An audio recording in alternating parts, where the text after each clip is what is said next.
Nellore rural నియోజకవర్గ పరిధిలోని 26వ division drivers colony bit 2లో సుమారు 40 లక్షల రూపాయల నిధులతో WBM రోడ్డు పనులకు Nellore rural MLA Kotamreddy Sridhar Reddy, TDP నాయకులు కోటంరెడ్డి గిరిధర్ రెడ్డి ఆదివారం శంకుస్థాపన చేశారు.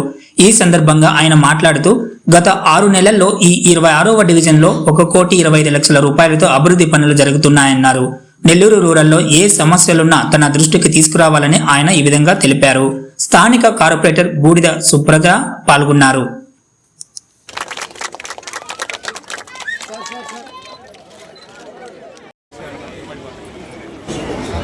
ఈరోజు నెల్లూరు రూరల్ నియోజకవర్గం 26వ డివిజన్ డ్రైవర్స్ కాలనీ 2 ఈ ప్రాంత వాసుల చిరకాల కళ. ఈ కాలనీ పెట్టినప్పటి నుంచి ఈ ప్రాంత వాసుల చిరకాల కళ ఈ రోడ్డు. ఏదైతే చుట్టూ తిరిగి రావాల్సిన అవసరం లేకుండా ప్రధానమైన రోడ్డుతో అనుసంధానం చేస్తూ ఈ రోడ్డు కోసం అనేక సంవత్సరాలు అడుగుతూ ఉన్నారు. ఎట్టకేలకి అవకాశం దొరికింది. దాదాపు 40 లక్షల రూపాయల వ్యయంతో మెటల్ రోడ్డుకి ఈరోజు శంకుస్థాపన చేసుకోవడం జరిగింది. శంకుస్థాపనే కాదు, నేను అధికారులకి కాంట్రాక్టర్లకు మాట చెప్తూ ఉన్నా, అయ్యా గతంలో మాదిరిగా టెంకాయలు కొట్టి పనులు ప్రారంభించకుండా టెంకాయల బ్యాచ్ కాదు, నేను ఆ టెంకాయల బ్యాచ్ వల్ల ప్రజా సమస్యల పరిష్కారం కావు.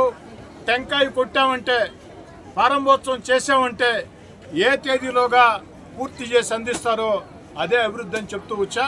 ఆ ప్రకారమే కాంట్రాక్టర్ రేపటి నుంచే పని ప్రారంభిస్తాం. నెల రోజుల్లో కాంట్రాక్టర్ చెప్పింది 20 రోజులే, 10 రోజులు అదనంగా నేను సమయం చెప్తున్నా. నెల రోజుల్లో మళ్ళీ ఈ రోడ్డుని ప్రారంభిస్తాం. రోడ్డు ప్రారంభించడమే కాదు, ఈ రోడ్డు బైపాస్ రోడ్ సర్వీస్ రోడ్డుకి అనుసంధానంగా డ్రైవర్స్ కాలనీ 2 నుంచి పోతుంది కాబట్టి అక్కడ కరెంటు ఇబ్బంది లేకుండా కరెంటు స్తంభాలు అదేవిధంగా లైట్లు కూడా వెంటనే ఏర్పాటు చేయమని అధికారులు చెప్పడం జరిగింది. తెలుగుదేశం పార్టీ కూటమి అధికారంలోకి వచ్చి నేను మీ అందరి దయ వల్ల, దేవుడి దయ వల్ల, నాయకుల కార్యకర్తల కష్టం వల్ల 3వసారి ఎమ్మెల్యే 6 నెలలు కాల.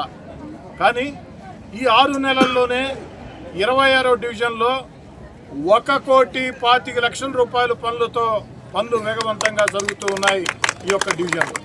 అందులో అధిక నిధులు డ్రైవర్స్ కాలనీ 1, డ్రైవర్స్ కాలనీ 2లోనే పెట్టడం జరిగింది. ఎందుకంటే డ్రైవర్స్ కాలనీ 1, డ్రైవర్స్ కాలనీ 2 పేదవాళ్ళు ఎక్కువగా నివసించే ప్రాంతాలు. ఈ ప్రాంతంలో భవిష్యత్తులో ఫలానా పని కావా అని అడగాల్సిన అవసరం లేకుండా రోడ్లు, కాలువలు, కరెంటు ట్రాన్స్ఫార్మర్లు, ఏదైతే ఆ యొక్క కరెంటు స్తంభాలు అన్నీ కూడా వేయించే ప్రయత్నాలు ముమ్మరంగా సాగుతూ ఉన్నాయి. మరి రూరల్ నియోజకవర్గ శాసనసభ్యుడిగా ఈరోజు 26వ డివిజన్లోని డ్రైవర్స్ కాలనీ బిట్ 2లో ఎన్నో సంవత్సరాలుగా, గత 30-40 సంవత్సరాలుగా ఈ కాలనీ పుట్టినప్పటి నుంచి కూడా కోరుకుంటున్న కళ ఈరోజు వారందరికీ కూడా నెరవేరబోతుంది. ముఖ్యంగా ఈ కాలనీ వాసులు టౌన్లోకి పోవాలంటే బిట్ 1లో నుంచి అయ్యప్పటి నుంచి దాని మీద అట్లా కుట్టుకొని పోయే పరిస్థితి లేకుండా నేరుగా ఈ కాలనీ నుంచే ఎన్హెచ్ అయ్యప్పూడి జంక్షన్ పోయే రోడ్డుని ఈరోజు మనం నిర్మించుకుంటున్నాం. ఇది మెటల్ రోడ్డు, దాదాపు 38 లక్షల రూపాయలు ఖర్చు అవుతుంది.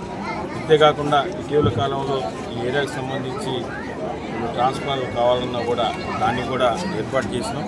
పెద్ద ఎత్తున నెల్లూరు రూరల్ నియోజకవర్గంలో నిరంతరం అభివృద్ధి పనులు జరుగుతున్నాయి. సిమెంట్ రోడ్లే కాదు, ట్రైన్లే కాదు, తాగునీటికి సంబంధించి నెల్లూరు రూరల్ నియోజకవర్గంలో ఈ 6 నెలల్లో దాదాపు 50 నుంచి 60 కోట్ల రూపాయలతో అభివృద్ధి పనులు జరుగుతూ ఉంది. ఒక పక్కన ఈ రాష్ట్రంలో గత పాలనలో వైఎస్ఆర్ కాంగ్రెస్ పార్టీ ప్రభుత్వంలో ఈ రాష్ట్రం అన్ని విధాల సర్వనాశనమైన సంగతి ప్రజలందరూ కూడా తెలుసు. దాన్ని దృష్టిలో పెట్టుకుని తెలుగుదేశం కూటమి ప్రభుత్వానికి కొంత భారీ మెజార్టీ ఇచ్చారు. దాన్ని ఆ భారీ మెజార్టీని ఒక బాధ్యతగా తీసుకుని ఈరోజు గౌరవ ముఖ్యమంత్రి చంద్రబాబు నాయుడు గారు ఆ వయసులో ఈ ఆంధ్ర రాష్ట్రం గురించి ఆయన తాపత్రయపడుతున్న తీరు, ఆయన కష్టపడుతున్న తీరు, అభివృద్ధి పదంలో ఈ ఆంధ్రప్రదేశ్ని భారతదేశంలోనే నిర్మించాలా అనే ఒక మంచి లక్ష్యంతో ఆయన పనిచేస్తున్న తీరుని మనందరం కూడా ఇంకా కష్టపడి ఇంకా నెల్లూరు నియోజకవర్గంలో ప్రజల సమస్యలను తీర్చడమే లక్ష్యంగా ముందుకు పోతున్నాం. మీకు అందరికీ కూడా తెలుసు, గత నెల నుంచి కూడా గవర్నమెంట్ వచ్చి 5 నెలలు అయినప్పటికీ 6 నెలలు అయినప్పటికీ గడప గడపకి గిరిజరెడ్డి అనే కార్యక్రమాన్ని కూడా నెల్లూరు రూరల్ నియోజకవర్గంలో తీసుకున్నాం.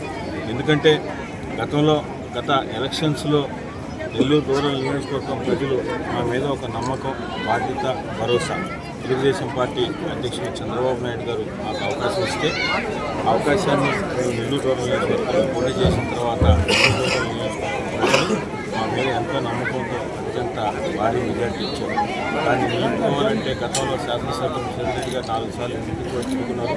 ఇప్పుడు కూడా అదే కొనసాగిస్తూ నియోజకవర్గంలో కొంతమంది ఆఫీస్కి వస్తుంటారు, కొంతమంది రాలేకపోవచ్చు. మనమే ప్రతి ఇంటికి పోయి ఈ సమస్య ఏంది, స్థానికంగా డ్రైనేజ్ సంబంధించి కానీ, శానిటరీ సంబంధించి కానీ, స్ట్రీట్ లైట్ కానీ, పట్టా కానీ, లేదంటే ఇంకా కూడా పింఛన్ కానీ, రేషన్ కార్డు కానీ ఇవన్నీ కూడా ప్రతి ఒక్కరు కూడా తెలుసుకుని ఎప్పటికప్పుడు దానికి సంబంధించిన డాటాను తీసుకుని ఎమ్మెల్యే ఆఫీసులో ఎమ్మెల్యే గారు అధికారులు రివ్యూ చేస్తున్నారు. ఒకటే మా లక్ష్యం, నెల్లూరు రూరల్ నియోజకవర్గంలో మాకంటూ ప్రతిపక్ష ఆ పార్టీ ఈ పార్టీ అనే తేడా లేదు. మా అజెండా నెల్లూరు రూరల్ నియోజకవర్గం ప్రజల అభివృద్ధి, సంక్షేమం. నెల్లూరు రూరల్ నియోజకవర్గంలో ఉండే ప్రతి కుటుంబం కూడా మా సొంత కుటుంబంలాగా భావిస్తూ భవిష్యత్తులో కూడా నెల్లూరు రూరల్ నియోజకవర్గాన్ని ఆంధ్రప్రదేశ్లో అగ్రగామిలో నిలిపేదానికి శక్తి వంచన లేకుండా కూటమి నాయకులతో తెలుగుదేశం పార్టీ కార్పొరేటర్లు, ఇన్ఛార్జీలు, పార్టీ నాయకులు, బీజేపీ, జనసేన నాయకులందరితో కలిసి ఈ నెల్లూరు రూరల్ నియోజకవర్గాన్ని అన్ని విధాలా ముందుంచడం లక్ష్యంగా అభివృద్ధి చేస్తామని మీ ద్వారా ప్రజలకు తెలియజేస్తున్నాం.